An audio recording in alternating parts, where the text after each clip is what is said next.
हम सब एक हैं, हम सब एक हैं और हम सब एक रहेंगे। औरंगाबाद हमारा था, हमारा है, हमारा रहेगा।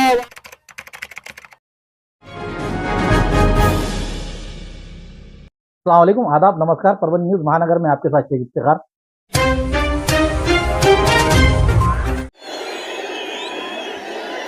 औज़ु बिल्लाहि मिनश शैतानिर रजीम, बिस्मिल्लाहिर रहमानिर रहीम। देखकर मेरे जुनून को नाज़ फरमाते हुए, देखकर मेरे जुनून को नाज़ फरमाते हुए मौत शर्माती है मेरे सामने आते हुए।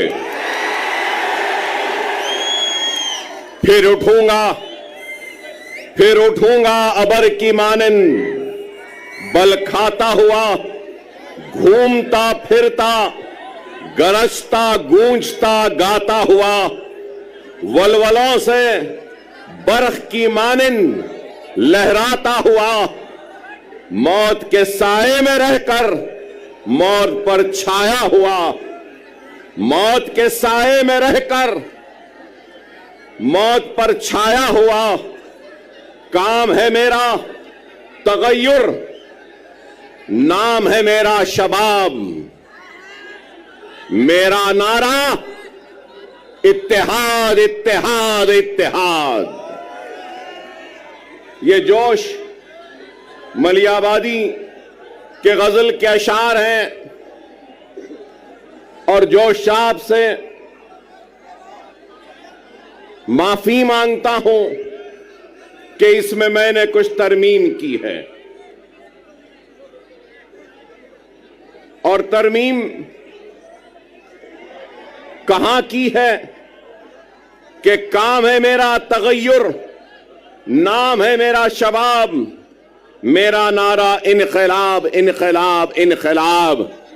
तो मैंने इसको मेरा नारा इत्तेहाद इत्तेहाद इत्तेहाद कहा है। बेशक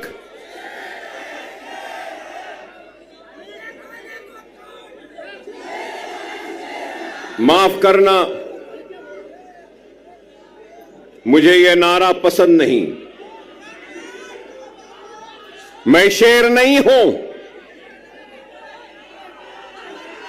मैं मोहम्मद मुस्तफा सल्लल्लाहु अलैहि वसल्लम का गुलामों के गुलामों के गुलामों के गुलामों के गुलामों के जूतियों का दूल हूं।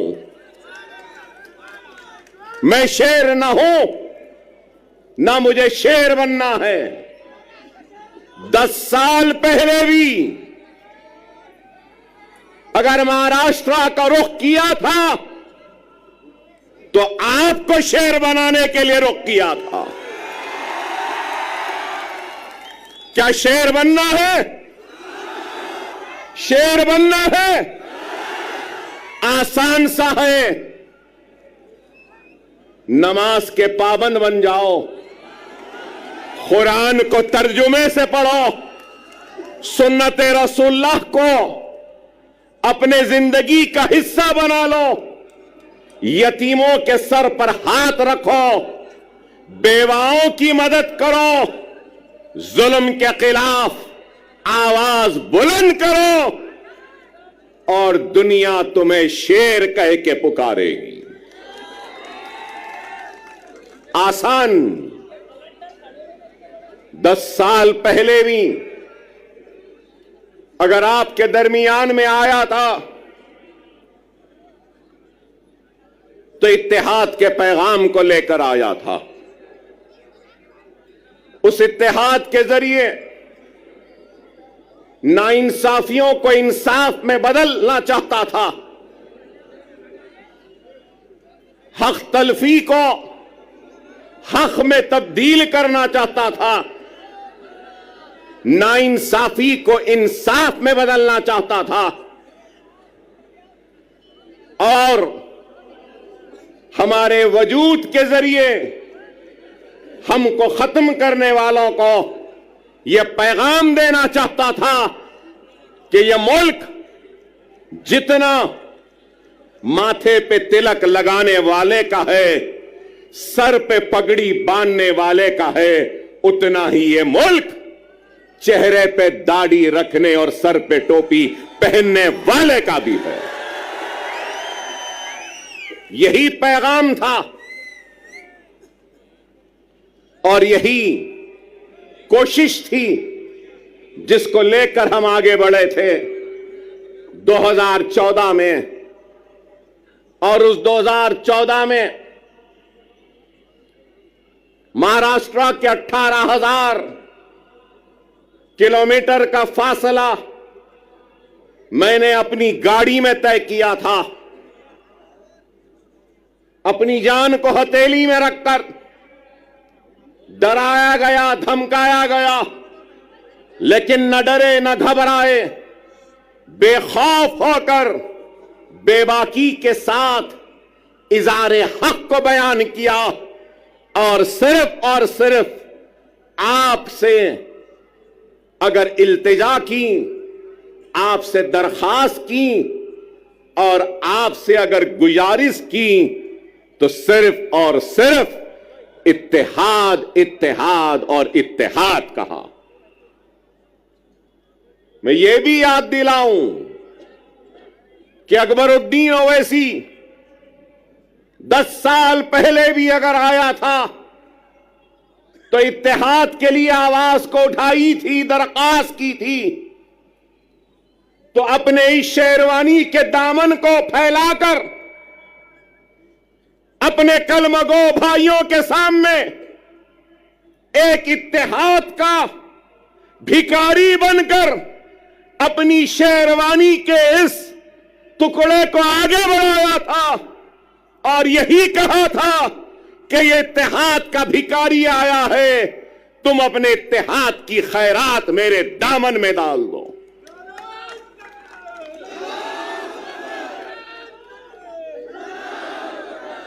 अल्लाह उसके रसूल की कसम, अकबरुद्दीन ओवैसी को अल्लाह ने इज्जत दी, शोहरत दी, नाम दिया, सब कुछ दिया। लेकिन एक बात कहूंगा, मजलिस इत्तेहादुल मुस्लिमीन के सबसे छोटे और सबसे आखिर का अगर कोई लीडर है तो वह अकबरुद्दीन ओवैसी है। न पहले बड़ा बनने की ख्वाहिश थी, न आज है। मैं तो सबसे छोटा हूं, आप सब मुझसे बड़े हैं और आप इनसे भी बड़े हैं। और इनके बाद और आपके बाद में मैं हूं। इस चीज को याद रखो, इस चीज को याद रखो। क़यादत एक अजीम जिम्मेदारी है।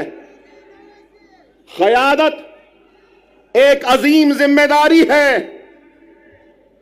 और सदक़े दिल और बेगर्ज होकर जो खिदमत करेगा तो अल्लाह उसकी क़यादत में इस्तेहकाम और मजबूती देगा।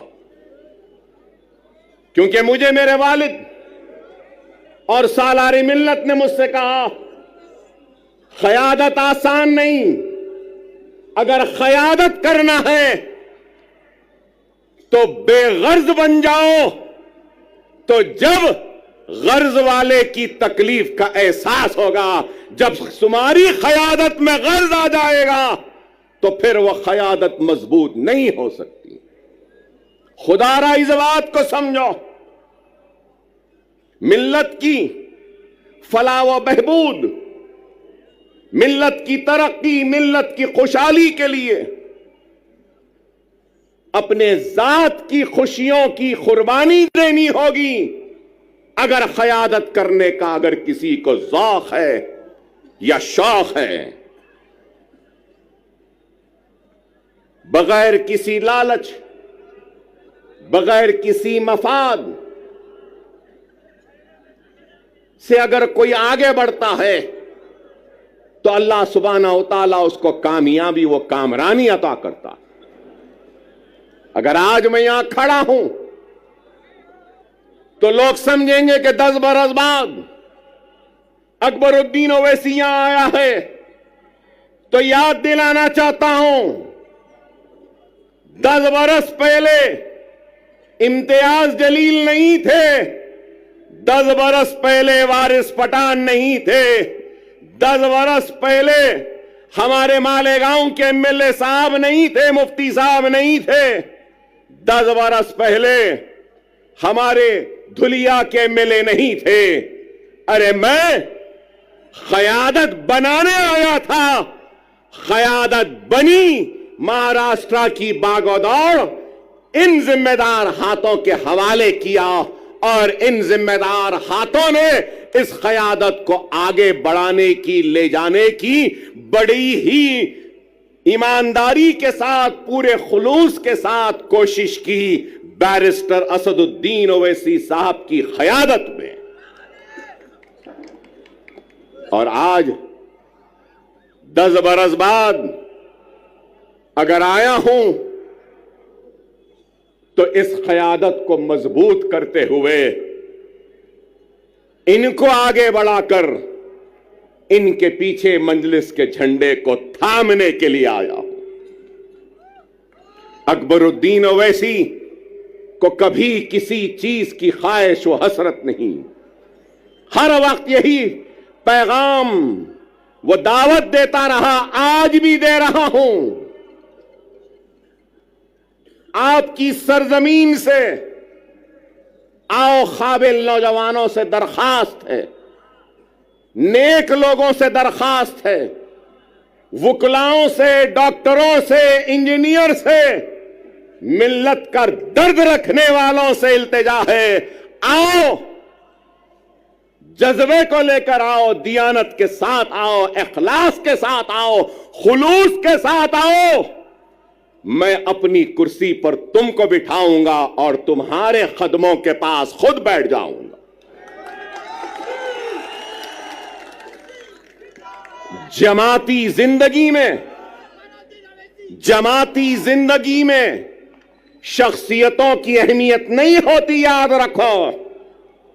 शख्सियतें आती रहेंगी, जाती रहेंगी, जमात कायम व दायम रहेगी। जमात की अहमियत है, अकबरुद्दीन ओवैसी की भी अहमियत नहीं है, जमात की अहमियत है और ये इत्तेहाद की अहमियत है। अगर ये इत्तेहाद है, जमात है, तो यकीन मानो हम शेर हैं। अगर ये इत्तेहाद नहीं, जमात नहीं, तो फिर कुछ भी नहीं। खुदारा समझो, आज इंतखाबात का वक्त है। इंतखाबी मैदान में कई जमातें हैं, हजारों जमातें मैं कहूंगा, और शायद मैं गलत ना हूं तो विड्रॉयल के बाद करीब 4000 से जायद उम्मीदवार अपनी किस्मत आजमा रहे हैं। 4000 से जायद बेशुमार जमातें। 10 साल पहले बीजेपी थी, शिवसेना थी और राष्ट्रवादी कांग्रेस थी, कहीं पर समाजवादी पार्टी भी थी। लेकिन आज कांग्रेस है, 2 एनसीपी है, पवार एनसीपी, शरद पवार, अजित पवार एनसीपी, 2 शिवसेना है, शिंदे सेना, ठाकरे सेना। अरे आप अंदाजा लगाइए कितनी पार्टियां हो गई हैं। मेरा एक ही सवाल है, हिंदुत्व पे अमल करने वाली जमातें, शिवसेना, भारतीय जनता पार्टी, सही है ना? हिंदुत्व। अब हिंदुत्व की आइडियोलॉजी पे कायम रहने वाली शिवसेना के दो टुकड़े हो गए दो टुकड़े। आइडियोलॉजी तो दोनों की है एक ही। अब सवाल यह है कि कांग्रेस ने उद्धव ठाकरे से इत्तेहाद किया, पवार ने उद्धव ठाकरे से इत्तेहाद किया और एक 3 पार्टियों का एक गुट बना। तो मैं ये पूछना चाहता हूं, उद्धव ठाकरे जी, क्या आप हिंदुत्व का सबक राहुल और प्रियंका गांधी को पढ़ाने में कामयाब हो गए या नहीं हुए? मेरा सवाल है, राहुल व प्रियंका, क्या आप कांग्रेस के सेक्युलरिज्म का सबक पढ़ाने में उद्धव ठाकरे को कामयाब हुए या नहीं हुए? फिर मेरा सवाल है, शरद पवार साहब, क्या आप सेक्युलरिज्म का या आपकी जो भी आइडियोलॉजी है उसका सबक उद्धव ठाकरे और उस सेना को पढ़ाने में कामयाब हुए, या उद्धव ठाकरे हिंदुत्व का सबक पढ़ाने में आपको कामयाब हुए? यह मेरा सवाल है। चलो ये इनका हो गया। तो अब दूसरी तरफ अब हम देखते हैं कि अजीत पवार, तो मैं पूछना चाहता हूं कि अजीत पवार शिंदे के सबक को पढ़ लिए, समझ लिए, या शिंदे ने पवार को नया सबक पढ़ाया, नया सिखाया, या फिर बीजेपी ने अजीत पवार और शिंदे को सबक पढ़ा दिया, या फिर अजीत पवार ने अपने करप्शन का सबक मोदी को और योगी को पढ़ा दिया, वो समझ गए? बताओ क्या है? कहां है आइडियोलॉजी? कहां है बुनियादी उसूल? अरे इनके पास कोई बुनियादी उसूल नहीं, कोई आइडियोलॉजी नहीं। अगर कुछ चाहिए तो इनको इख्तिदार चाहिए, इनको गद्दी चाहिए, इनको तख्त चाहिए। लेकिन हम क्या समझते हैं? जो लोग ये समझ रहे हैं कि मजलिस इत्तेहादुल मुस्लिमीन वो इम्तियाज जलील औरंगाबाद से नाकाम हो गए और वो कामयाब हो गए, तो उन अहमकों को, उन नादानों को, उन नासमझों को ये कहना चाहता हूं, मजलिस इत्तेहादुल मुस्लिमीन वो है जो दिलों को फतेह करती है। हकीकी फातेह वो नहीं जो जीते और जमीन को फतेह कर ले। हकीकी फातेह वो होता है जो दिलों को जीतता है और दिलों को फतेह करता है। हमारा काम दिलों को जीतना है, दिलों को फतेह करना है। हमारा काम इख्तिदार के कुर्सियों पर बैठकर मजे लूटना नहीं है। हम सच्चे दिल से, सदके दिल से अवाम की तर्जुमानी करते हैं, उनके मसाइल को उठाते हैं, चाहे ऐवान पार्लियामेंट हो या ऐवान असेंबली हो। मजलिस इत्तेहादुल मुस्लिमीन मसाइल को उठा रही है। मजलिस इत्तेहादुल मुस्लिमीन बेशक मुसलमानों की आवाज बनती है, मुसलमानों के मसाइल को उठाती है, लेकिन उसके साथ हर मजलूम की आवाज भी बनती है, दलितों की भी आवाज बनती है, तो हर किसी की आवाज बनती है, बैकवर्ड क्लास की बनती है, ओबीसी की बनती है, मराठा समाज की बनती है, तो हर समाज की आवाज बनती है। बेशक अकबरुद्दीन ओवैसी मुसलमान हैं, मैं ला इलाहा इल्लल्लाह मुहम्मदुर रसूलुल्लाह कलमा पढ़ने वाला मुसलमान हूं। मुझे नाज है मुसलमान होने पर, तो मुझे फख्र है हिंदुस्तानी होने पर। मैं फख्र से कहता हूं कि मैं हिंदुस्तानी हूं। हम हर एक के मसाइल उठाते, यहां पे बैठे हमारे दलित समाज के लोग हैं, दूसरे समाज के लोग हैं, बैकवर्ड क्लासेस के हैं, मुसलमान भी हैं, हर कोई है। मैं यही बात कहना चाहता हूं, हां मुसलमान की आवाज बनकर हम मुसलमान के मसाइल को उठाते हैं। मैं उठाता हूं, मुझे शर्मिंदगी नहीं है इस बात का इकरार करते हुए कि मुसलमान हूं, मुसलमानों की आवाज बनता हो, मुसलमान की तकलीफ को बयान करता हो, मुसलमान की हक तलफी पे लड़ता हो, मुसलमान की हक की लड़ाई लड़ता हो और नाइंसाफी पर आवाज को बुलंद करता हो। इसलिए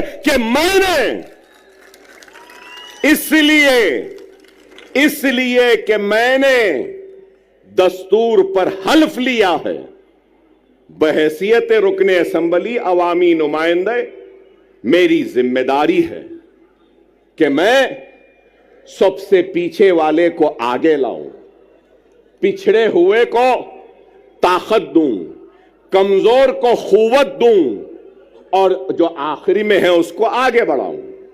क्या लीडर की यह जिम्मेदारी नहीं? क्या कोई ये इस बात से इनकार कर सकेगा कि हिंदुस्तान की सबसे बड़ी अक़लियत मुसलमान रोजी रोटी, कपड़ा, मकान, तालीम, खुशहाली में सबसे पीछे है? और आज हमारी कोशिश वो पीछे जो मुसलमान है उसको आगे लाएं, हमारी कोशिश वो पिछड़ा हुआ मुसलमान उसको आगे लाएं।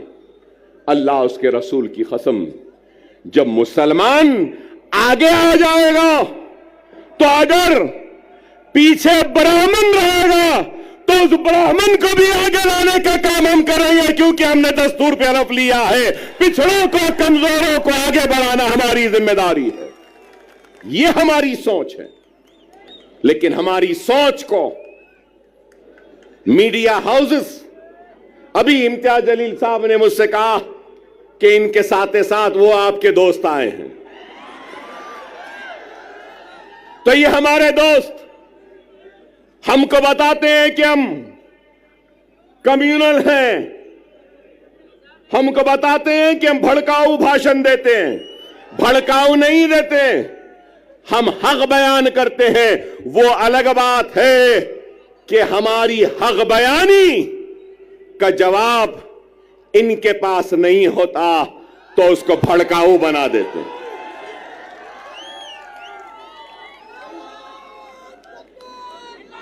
आज ही मैंने किसी न्यूज चैनल में देखा जिसमें योगी आदित्यनाथ ने अपनी तकरीर में कहा कि बटोगे तो कटोगे। लोग काफी एतराज कर रहे हैं उस बात पर, मगर मैं ये कहूंगा,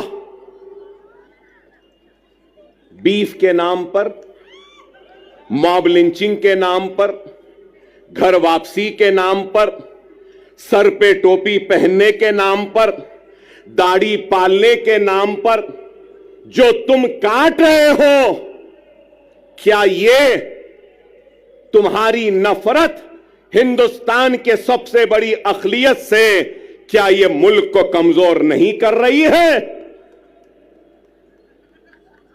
इसका जवाब दो मुझे। अगर हिंदू और मुसलमान को तुम लड़ाओगे, हिंदू और मुसलमानों को नफरत कराओगे, तो क्या यह मुल्क को कमजोर करने के बराबर नहीं है? और अगर मैं कह रहा हूं मैं अकबर ओवैसी मुसलमान ला इलाहा इल्लल्लाह मोहम्मद रसूलुल्लाह कलमा पढ़ने वाला मुसलमान इस मुल्क का किराएदार नहीं है। मैं कह रहा हूं नरेंद्र मोदी, ऐ योगी, जितना तेरा हिंदुस्तान है उतना मेरा भी हिंदुस्तान है। हिंदुस्तान न तेरी जागीर है न मेरी जागीर है। हिंदुस्तान हिंदू, मुस्लिम, सिख, ईसाई, पारसी हर मजहब के मानने वालों का है। मजहब भगवान अल्लाह गॉड को नहीं मानने वाले का भी है, किसी एक का नहीं है। हम ये बात कहते हैं तो इनको बुरा दिखता है। अरे इस मुल्क का सबसे बड़ा मसला क्या है? बेरोजगारी। इस मुल्क का सबसे बड़ा मसला क्या है? महंगाई। इस मुल्क का सबसे बड़ा मसला क्या है? हर 2 मिनट 3 मिनट को रेप होते हैं। इस मुल्क का सबसे बड़ा मसला क्या है? ग्रेजुएट्स को नौकरियां। इस मुल्क का सबसे बड़ा मसला क्या है? मुल्क की कमजोर इकोनॉमी को मजबूत करना। इस मुल्क का सबसे बड़ा मसला क्या है? पेट्रोल, डीजल, गैस की बढ़ती हुई कीमतों को नीचे लाना। इस मुल्क का सबसे बड़ा मसला क्या है? रुपये की गिरती हुई कदर को ऊंचा करना। आप बताओ, क्या बेरोजगारी को दूर करने कुछ हो रहा है? महंगाई को दूर करने कुछ हो रहा है? क्या बेघर लोगों को घर देने के लिए कुछ हो रहा है? कुछ नहीं हो रहा है। सिर्फ इस मुल्क को मजहब के नाम पर बांटने की बात कर रहे हैं। योगी की तकरीर को मैंने सुना, बटोगे तो कटोगे कहां? उसके बाद कहा कि जात पात की सियासत। अरे जात पात की सियासत बोलने वाले, तू ये क्यों नहीं कहता कि मजहब की सियासत नहीं करनी चाहिए? यह बात क्यों नहीं कहते? ये तो मजहब की सियासत करेंगे, नफरत के बीज को बोते जाएंगे, असल मसाइल से तवज्जो हटाते रहेंगे। अगर कुछ है तो तलाक़ सलासा। अरे तलाक़ सलासा मसला नहीं है। हर मिनट में होने वाला एक रेप, यह हिंदुस्तान का सबसे बड़ा मसला है। एक औरत रात के अंधेरे में घूम नहीं सकती, खेतों में उसकी इज्जत और इस्मत को लुटेरे लूट रहे हैं, यह मसला है। अरे इस पे बात करो, इस पे कुछ करो। नहीं, मुसलमान ऐसा, मुसलमान के इतने बीवी, मुसलमान ऐसा करा, मुसलमान वैसा करा। अरे आप बताओ, तलाक़ सलासा हो गया, CAA NRC, CAA NRC. Parliament में थे इम्तियाज जलील साहब, हर मसले पर। अरे आप बताओ, आज मैं यहां खड़े होकर कह रहा हूं, जिम्मेदारी के साथ कह रहा हूं, मजलिस इत्तेहादुल मुस्लिमीन के एक जिम्मेदार लीडर की हैसियत से कह रहा हूं और ये ऐलान कर रहा हूं कि मराठा समाज के लिए जो रिजर्वेशन की तहरीक चला रहे हैं, उनके लीडर, मैं उनसे कहूंगा, हमारा पूरा साथ आपके साथ है, हमारा पूरा ताउन आपके साथ है। हम पूरी कोशिश करेंगे, मगर उसके साथ साथ मैं ये भी कहूंगा, इत्तेहाद होता है ना, तो इत्तेहाद बैनुल मजलूमीन होना चाहिए। इत्तेहाद बैनुल मजलूमीन होना चाहिए। हिंदुस्तान में जुल्म का शिकार अगर कोई है तो वो मुसलमान है। हिंदुस्तान में जुल्म का शिकार अगर कोई है तो वो दलित है। हिंदुस्तान में जुल्म का शिकार अगर कोई है तो वो पसमानदा तबकात है। चलो आओ, मराठा, दलित और मुसलमान इत्तेहादुल बैनुल मजलूमीन बन जाते हैं और अपने जुल्म के खिलाफ आवाज को बुलंद करते हैं।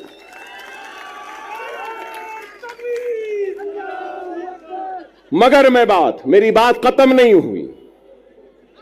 मैं हमारे मराठा समाज के बड़े लीडर जो एहतजाज कर रहे हैं, भूख हड़ताल में बैठे हैं, उनसे कहना चाहता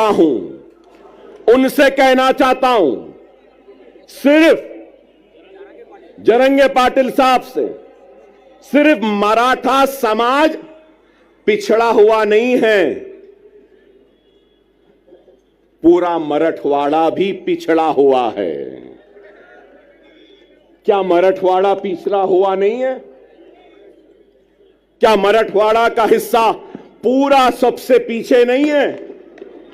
महाराष्ट्र के 3 हिस्से, एक हिस्सा है मुंबई, पूना, ये सारी चीजों का, दूसरा हिस्सा है विदर्भ का, तीसरा हिस्सा है मराठवाड़े का। इन तीनों हिस्सों में सबसे पिछड़ा, सबसे पीछे कौन है? मराठवाड़ा है। चलो, मराठवाड़ा की रिजर्वेशन के साथ हम मराठवाड़ा की खुशहाली के लिए भी जिद्दोजहद करते हैं। 30 साल पहले यहां बैठे हैं मेरे मराठा भाई बहुत हैं। जब मैं मराठा भाई कहता हूं तो सिर्फ मुसलमान, सिर्फ हिंदू मराठा नहीं होता, मुसलमान भी मराठा है, दलित भी मराठा है और मराठवाड़ा में रहने वाला हर कोई मराठा है। अब मैं कहता हूं, 30 साल हुए, मीडिया वालों जरा तवज्जो, 30 साल हुए, 30 इयर्स, 30 साल हुए। क्रिएशन मतलब एक कॉन्स्टिट्यूशनल बॉडी बनाई गई। क्या आप जानते हैं वो बॉडी क्या है? Marathwada statutory development board. Marathwada statutory development board जो सिर्फ मराठवाड़ा के लिए बनाया गया। कागज पे तो है, पैसा नहीं है, कुछ नहीं देते। चलो, मराठों के रिजर्वेशन के साथ हम मराठवाड़ा स्टैट्यूटरी डेवलपमेंटल बोर्ड को 50,000 करोड़ का पहला मुतालबा करते हैं, एहतजाज करेंगे और मराठवाड़ा को हम आगे बढ़ाएंगे। क्या तैयार हो? क्या तैयार हो? मराठवाड़ा का किसान खुदकशी कर रहा है। मराठवाड़ा के लोग पानी के लिए तरस रहे हैं। मराठवाड़ा के लोग दवाखानों के लिए तड़प रहे हैं, दवाखाने नहीं है। 100-100, 200-200 किलोमीटर को जाना पड़ता है। पूरे मराठवाड़ा में सुपर स्पेशलिटी के 1 या 2 दवाखाने। क्या चाहिए? एक गरीब को क्या चाहिए? रोजी, रोटी, बीमारी पर इलाज का इंतजाम आज है या नहीं बताओ? क्या नाम के बदलने से रोजी मिल जाएगी? क्या नाम के बदलने से रोटी मिल जाएगी? क्या नाम के बदलने से किसानों की खुदकशी रुक जाएगी? क्या नाम के बदलने से पानी की प्यास मिट जाएगी? क्या नाम के बदलने से क्या बीमार को शिफा मिल जाएगी? क्या नाम के बदलने से कर्जदार किसान के कर्ज दूर हो जाएंगे? नाम में क्या रखा है? ऐ नाहेलो ना समझो, ऐ झूठो, ऐ बेमानो, काम करो काम। क्या यह गलत है?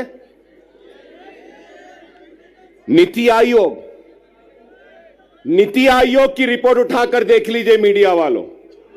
काबिल है, मुझसे काबिल, मुझसे पढ़े लिखे, मुझसे समझदार, मुझसे दूरअंदेश,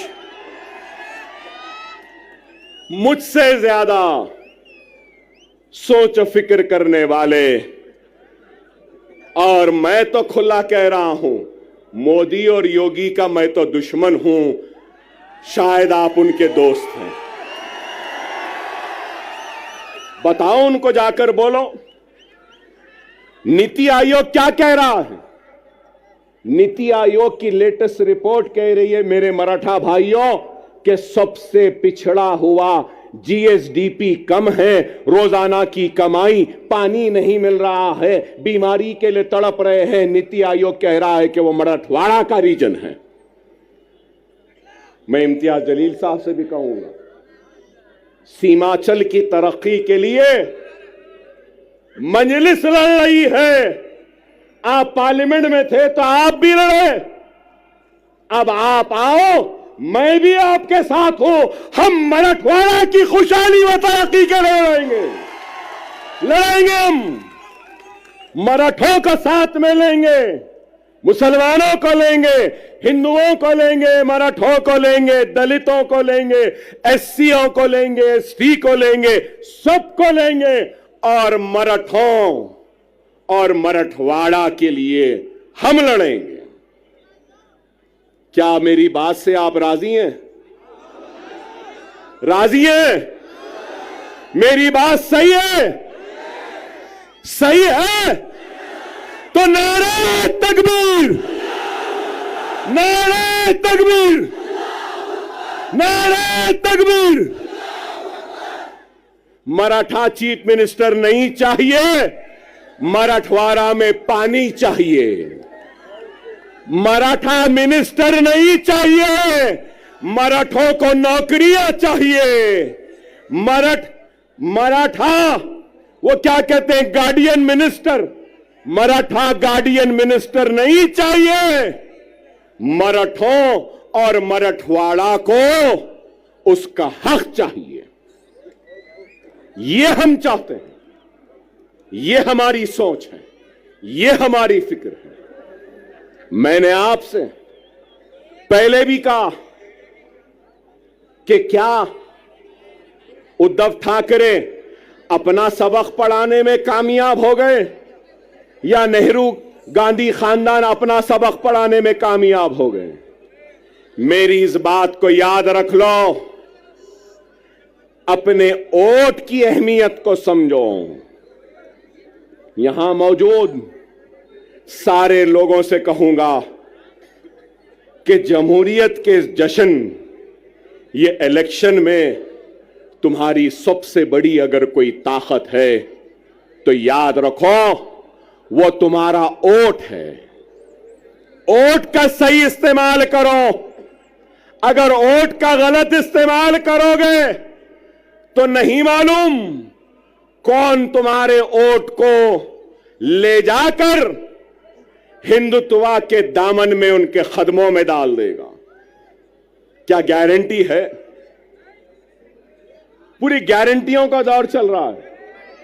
हमारे पास भी 6 गारंटी आई, कर्नाटक में भी गारंटी आई, हरियाणा में भी गारंटी आई। मिस्टर मोदी ने कहा कि मोदी की गारंटी, वाह वाह,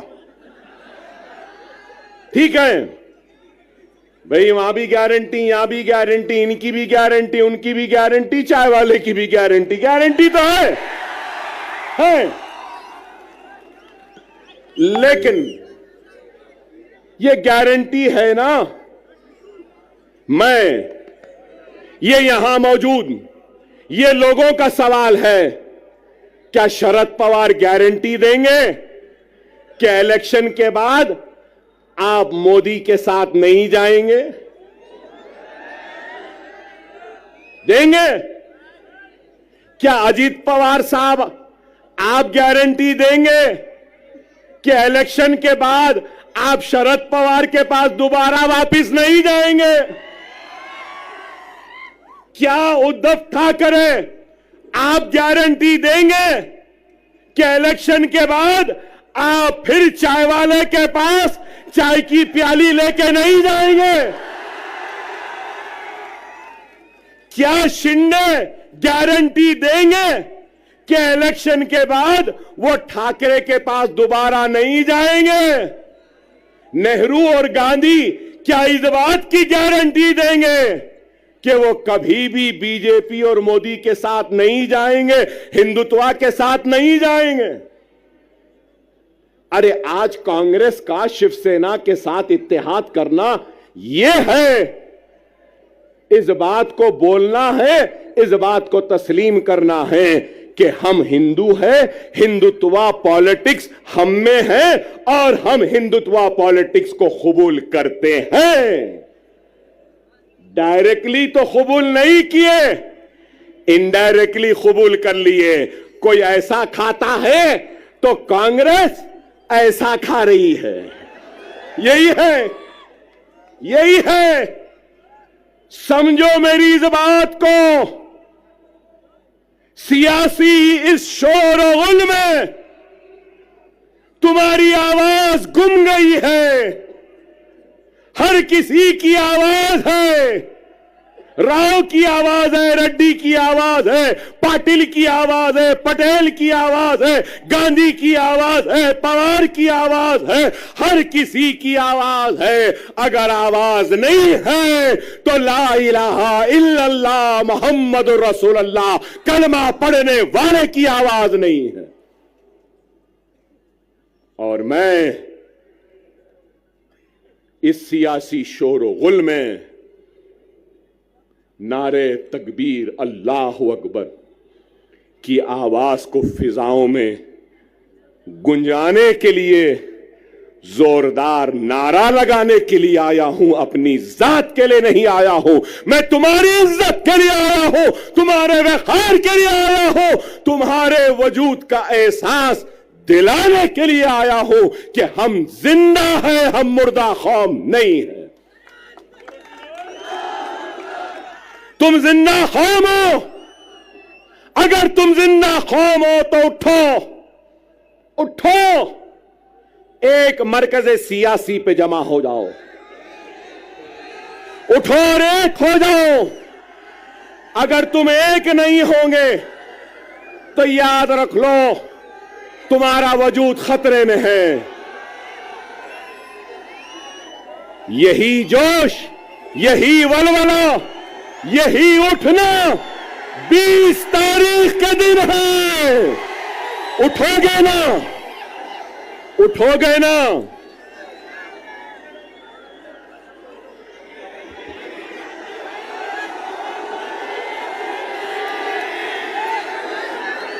(9:45)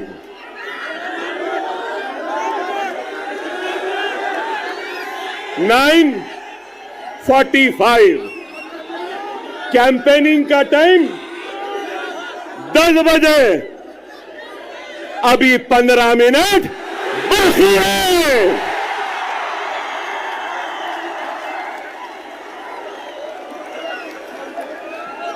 अरे भाई 15 मिनट बाकी है, सब्र करिए। ना वो मेरा पीछा छोड़ती है, ना मैं उसका पीछा छोड़ सकता हूं। चल रही है, मगर क्या गूंज है। नारे तकबीर, नारे तकबीर, नारे तकबीर। अल्हम्दुलिल्लाह, अल्हम्दुलिल्लाह।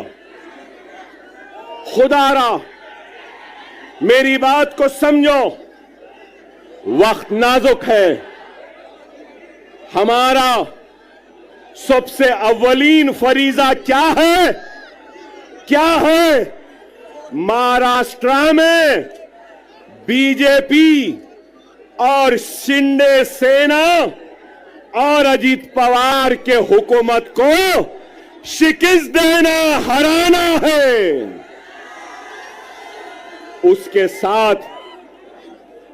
साथ हमारी जिम्मेदारी है जहां जहां हमारे नुमाइंदे हैं, हमको अपने नुमाइंदों को भी कामयाब करना है। मैं आपके जोश की कदर करता हूं, आपके जोश का एहतराम करता हूं। याद रखो, वो कौम जिसके पास सिर्फ जोश है और होश नहीं, तो वो कौम कामयाब नहीं होती। वही कौम कामयाब होती है जिस कौम के पास जोश भी होता है और होश भी होता है। थोड़ी देर है, सुन लें, अपनी बात को खत्म करूंगा। 12 मिनट हैं।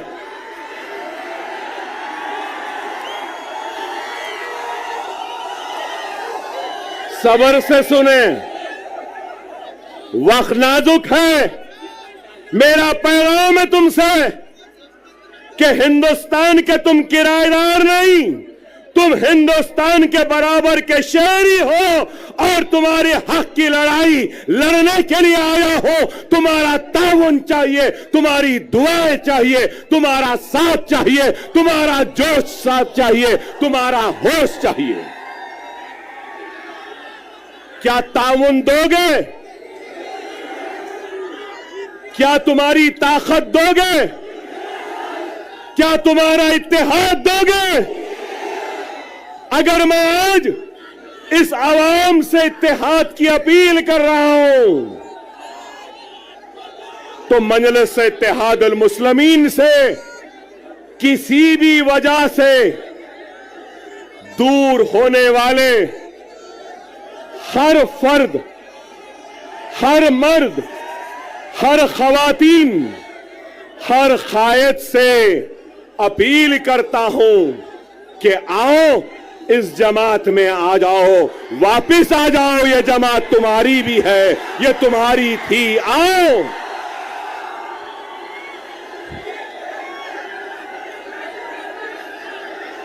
हर वो शख्स, हर वो मजलिस का चाहने वाला किसी वजह से नाराज है, किसी वजह से दूर है, तो अकबरुद्दीन ओवैसी यहां खड़े होकर अपनी जमात और अपने इन कायदीन की तरफ से मैं माफी चाहता हूं, मगर ये कहना चाहता हूं कि खुदारा अपनी जात के लिए, अपने खुद के नफ्स के लिए जमात को कमजोर न करो।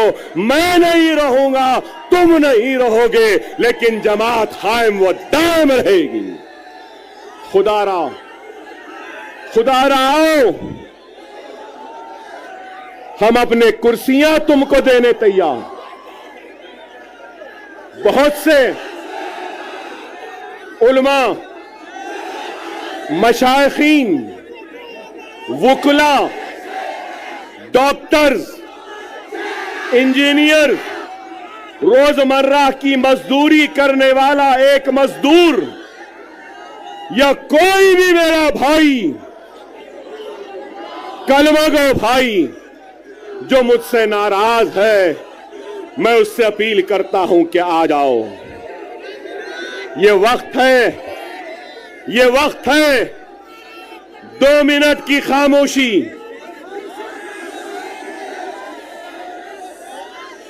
2 मिनट की खामोशी। मेरी बात को सुन लो। महाराष्ट्र की तारीख में ऐसा सुनहरा वक्त नहीं आया जो अब है। अगर हम मुनज़्ज़म, हम मुत्तहिद, हम एक, और अगर हमारे 10 एमएलए आ जाएंगे, ना ठाकरे, ना शिंदे, ना गांधी, ना पवार, हमारी मर्जी, हमारी इजाजत के बगैर कोई भी तख्त पे नहीं बैठ सकता। सुनहरा मौका है, समझो। तुम बादशाहगर हो। तुम क्या हो? बादशाहगर हो, जिसको चाहे तख्त पे बिठा सकते हो, जिसको चाहे तख्त पे औंधा लिटा सकते हो। समझो इस बात को, मैं किसी का नाम नहीं ले रहा हूं, मगर हर एक से अपील कर रहा हूं, आओ, ये तुम्हारी जमात है, ये तुम्हारी अपनी जमात है। अगर तुम, एक बात कहूंगा, एक बात सुनो मेरे भाई। एक बीज होता है ना, बीज को जमीन में बोते हैं ना, जमीन में बोने के बाद अपने पसीने से, अपने खून से उस जमीन को सेंचते हैं। वो बीज एक पौधे का शक्ल इख्तियार करती है, फिर उसके बाद वो पौधा एक दरख्त बनता है, और दरख्त बनने के बाद उस दरख्त में क्या आते हैं? फल आते हैं। फल, ये वक्त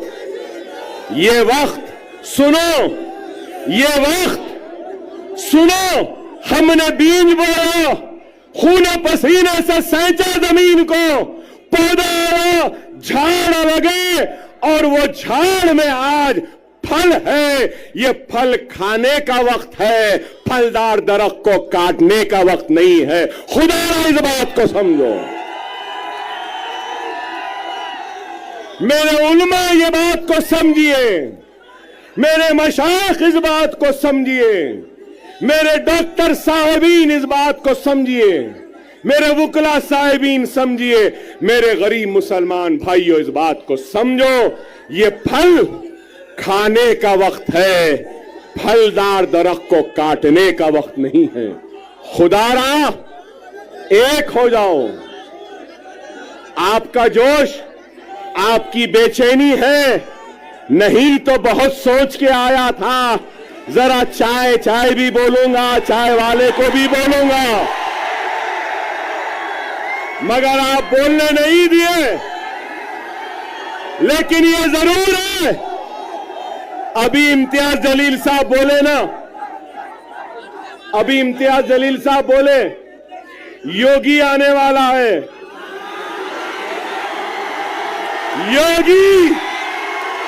योगी तेरे आने के बाद अकबर भी आने वाला है। मोदी तेरे आने के बाद अकबर भी आने वाला है। हम जवाब देंगे, जिंदगी गुजर गई चाय बनाने में, लेकिन चाय क्या होती है, कैसी बनती है? चाय की पत्ती, चाय की केतली, चाय का पानी, चाय का चूल्हा, चाय। हम बोलेंगे 20 तारीख को पतंग रहेगी। क्या रहेगी? पतंग रहेगी।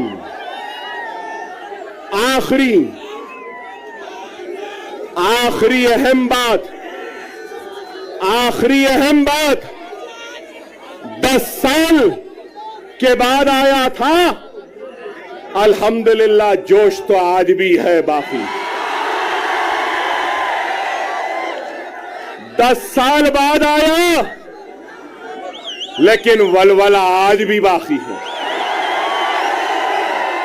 10 साल बाद आया, मगर तुम्हारे जोश ने मुझे और जवान बना दिया। वादा है महाराष्ट्र की सियासत में इम्तियाज जलील और दूसरों के साथ अकबरुद्दीन ओवैसी भी अब खांधे से खांधा मिलाकर खड़ा रहेगा।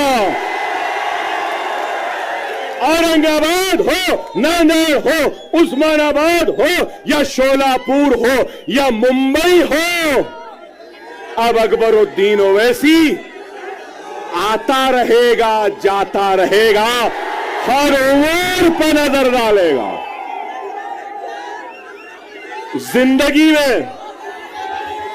जिंदगी में मैंने कभी भी वोट नहीं मांगा। मैं 6 इलेक्शन जीत गया। कितने? 6। अब 30 बरस होते हैं। मगर आपसे कहूंगा, आप इस इलेक्शन में मजलिस के साथ साथ इम्तियाज जलील और नासिर साहब के साथ और हमारे दलित भाई के साथ आप अपना वोट अकबर ओवैसी को भी दे रहे हो। आपकी हर तकलीफ में अकबर ओवैसी आएगा, आपके हर दुख में आएगा, आपके साथ रहेगा। इंशाअल्लाह ताला हम 20 तारीख को आसमान में सिर्फ पतंग पतंग पतंग पतंग पतंग पतंग पतंग रहेगी। नारे तकबीर, नारे तकबीर, नारे तकबीर। हिंदुस्तान, हिंदुस्तान, हिंदुस्तान। हम सब एक हैं, हम सब एक हैं और हम सब एक रहेंगे। औरंगाबाद हमारा था, हमारा है, हमारा रहेगा। वाखिर दार अल्हम्दुलिल्लाह रब्बिल आलमीन। हमारी न्यूज आपको किस तरह पसंद आ रही है इसके बारे में लाइक करें, शेयर करें, कमेंट्स करें। अब तक हमारे चैनल सब्सक्राइब नहीं किया तो सब्सक्राइब जरूर करें। साथ ही साथ बेल आइकन का बटन जरूर दबाएं और फेसबुक पर भी हमें फॉलो करें। Subscribe now and press the bell icon. Never miss an update.